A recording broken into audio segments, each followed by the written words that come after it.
Matthew says, well done to the Well today. They were magnificent. The formation role played first half didn't make sense. Padraig also in the comments is saying that if Askou wants to keep Scales Forest Natal, so be it. Motherwell, we mentioned, I don't know if it was on air or off air actually, but in the first half, they were sensational today, Motherwell, I thought, against Rangers at Ibrox. Was that perhaps even a kind of light audition for Askou? And if it was, I mean, knocking Rangers potentially at the title race is a pretty good way of going about it.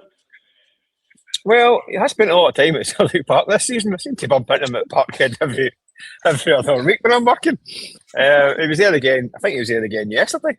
I was as well. So he seemed to be getting used to his surroundings. I don't know. I think he's probably body work this season is probably speaking for itself. I saw the first half today. I thought they were terrific. I thought Motherwell were like prime Barcelona, 2012 Barcelona.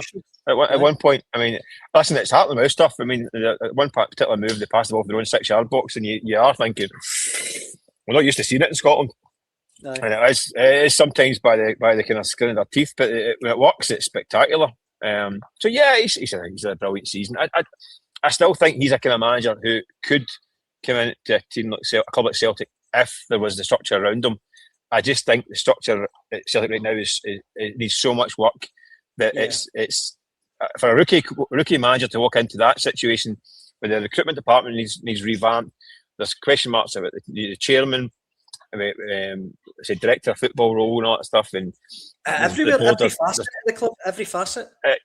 Exactly. I think he'd be a bit of a sitting duck with that kind of structure at the moment. I think for a young up and coming manager, he has to be going to something stable. At the moment, Celtic look a bit kind of unstable off the pitch, so I think it would be tough for him in that environment. But if Celtic get their ducks in a row, then potentially they could do that. I don't know, but he's certainly put. I think a lot of Celtic fans would be happy with him. To be honest with you, I think a lot of guys I speak to think get this guy in. I think it's a gamble.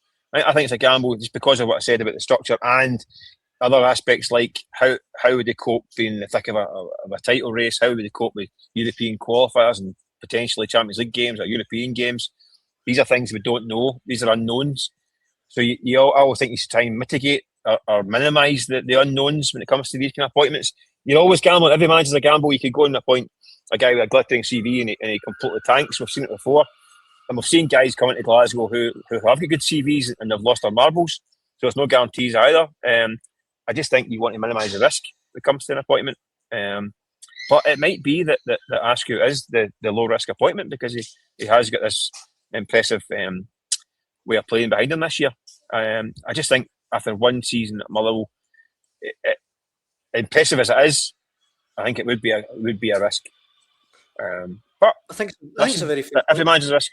Every manager's a risk. So you have to weigh it up whether it's worth the risk. Maybe, I mean, if you keep Martin O'Neill in the building, I just think the Martin O'Neill thing staying sounds nice in theory. And say, we'll keep Martin O'Neill in the building and bring in Askou and he can have a mentor above him. Most managers aren't going to put up with having Martin. Listen, Martin O'Neill was a club legend. Any incoming manager, especially a rookie one, and even more so an experienced one, isn't going to put up with having Martin O'Neill in the background, I'm afraid, because 2 bad results and they'll be called to them back in the dugout. And that's no matter how managers think. That's why they bring their own coaching staff. That's why they don't tend to keep on club staff as their background team, because they think if I start losing games, the nicer out for me from behind. I don't need that. They need the guys. And Martin O'Neill wouldn't do that. I know that for a fact, and I think he would be a big help to any incoming manager.